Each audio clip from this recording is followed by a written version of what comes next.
Hello and welcome back to my How to Start a Mega Base series. Today we are returning to Vulcanus one last time. What's still missing are legendary tungsten plates. But luckily this is one of the easier legendary items to get in large numbers. And because it's so easy, I included two very useful designs as a bonus at the end. This upcycler produces around 4,700 legendary tungsten plates per hour. And as a byproduct, we get roughly 2,800 legendary iron gears. Since we can never have enough gears, I certainly won't complain. If we look at the input requirements, we can see that it takes quite a large amount of normal quality tungsten plates to run at full capacity. So early on in a playthrough, the actual yield might still be limited by Vulcanus running on some sort of starter base. Anyways, let's not waste too much time with yapping and start building. The item we use for upcycling is the Turbo Underground Belt. It requires 40 tungsten plates, 2 express underground belts and a bit of lubricant. This is ideal for upcycling because almost all the material involved is tungsten. About 95% of what we're dealing with will be tungsten plates and just 5% will be underground belts. On top of that, the throughput is extremely high, even with quality modules. This single legendary foundry consumes 160 tungsten plates per second. Let me continue by placing legendary foundries for the other qualities of Turbo Underground belts, except for legendary quality. I also add pipes for the lubricant, including a small detour to the left side, where we will need some of it later. Next, I add a belt at the top and also output inserters with my optional memory cells. The memory cells will just store the amounts of what has been produced. Feel free to leave them out. The output belt then goes to the left side. There I leave a small gap for later and then place two legendary recyclers, also with quality modules. Since we are dealing with large amounts of items in all qualities on the belt, I connect each of the input inserters to its belt segment and use the read belt contents, hold and set filters trick. This will greatly increase the pickup speed of the inserters and prevent a backup on the belt. The recyclers can output directly onto a belt because we're dealing with just two distinct items that come in manageable quantities. But I still have to utilize both sides of the belt, which then immediately goes into a splitter to filter out normal quality items to the right side. There I use two filtered stack inserters to fully compress them, since they require high throughput, or at least the tungsten plates. Both items then share a common belt and go all the way into the gap next to the foundry. There I add three inserters. The first two insert tungsten plates and the last one blue underground belts. By the way, this is a pattern you will see a lot in high throughput designs. By assigning specific items to inserters, we can avoid ingredient shortages during production. Now I bring in fresh tungsten plates on a belt from below. And since the foundry consumes 160 of them per second, simply side loading them onto the return belt isn't enough. So I add a splitter and also tunnel the belt directly to the foundry, where I add another inserter. By side loading the fresh inputs like this, the items on the return belt automatically get input priority. And since we use two inserters on the return belt and just one inserter on the tunneled one, nothing can back up. Now let's continue with the quality items on the belt. First, I add a splitter to filter out legendary items to the bottom. But what legendary items do we actually get? We get legendary tungsten plates, but also legendary blue underground belts. The tungsten plates can go directly into a storage chest. But as for the blue underground belts, we need to break them further down until we get legendary iron gears.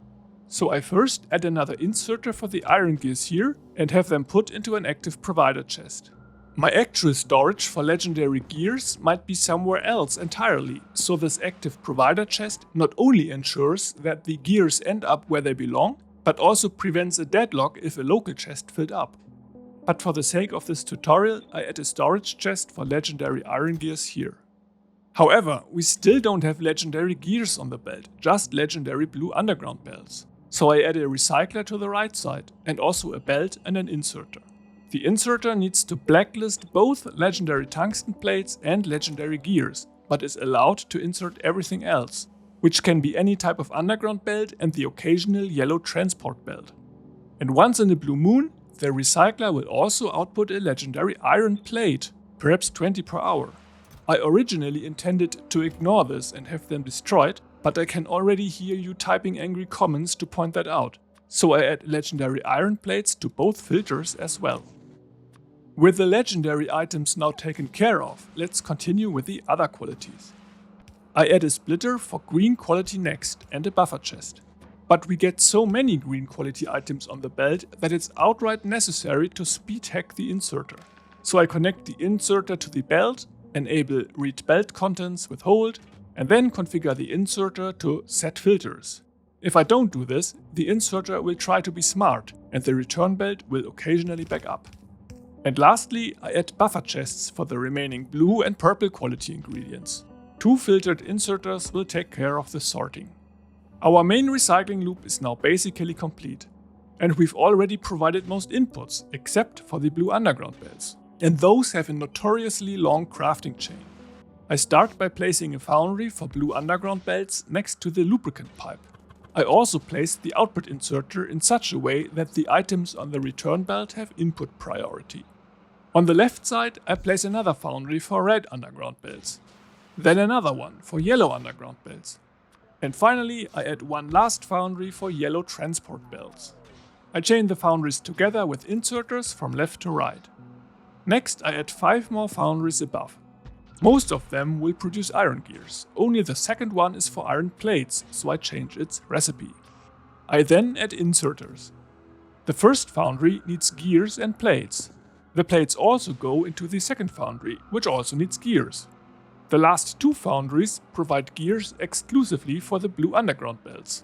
And to meet the high demand, I add productivity modules to all of the upper foundries and 2 beacons with 1 speed and 1 efficiency module each. Lastly, I add a single efficiency module to each foundry at the bottom. Finally, I connect the upper foundries with molten iron. The pipes fit nicely into the gaps between them. And since this was the last missing input, the production of underground belts kicks in and the upcycling process starts. But we also want the upcycling process to stop once we have enough legendary tungsten plates in storage. For this, I add 2 combinators between the storage chest and the input belt. The purpose of the constant combinator is to provide a sleep signal so I can manually stop the upcycling. The purpose of the decider combinator is to check for this sleep signal and also to define a limit of 5000 legendary tungsten plates. The output signal will then either enable or disable the input belt that brings in fresh tungsten plates. This is a simple but effective control mechanism. As a final touch, I add display panels to show both the input requirements and the expected outputs of the design. And as promised, I now have 2 bonus designs for you. The first one relates to the tungsten plates.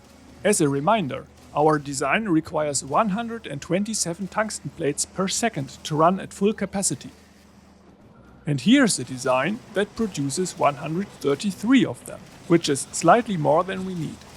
It's also very compact, with all 8 foundries sharing a single beacon in the middle. It consumes 213 tungsten ore per second, which is just shy of a full belt. And instead of simply using my blueprint, I would suggest you take this design as inspiration and try to build it yourself. But keep in mind that all components need to be of legendary quality. And now let's get to the second bonus design. As you have probably noticed, we have exclusively used legendary items to build our Upcycler. Legendary foundries, recyclers, beacons, modules, inserters, and even chests. But I was wondering, how does this design perform when built with normal quality components only? Well, except for the quality modules, which should always be of legendary quality.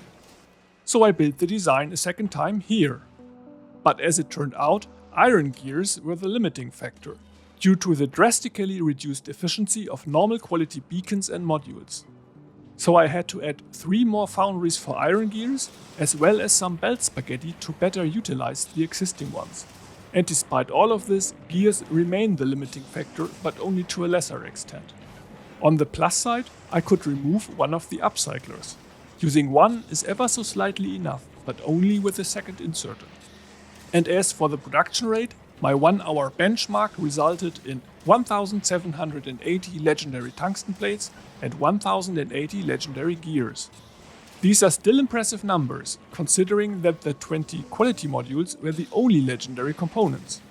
However, the main challenge with this design would be providing 49 normal quality tungsten plates per second.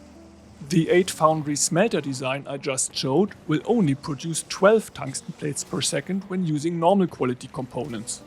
So this is something you would have to figure out yourself. Anyways, that's it for today's episode.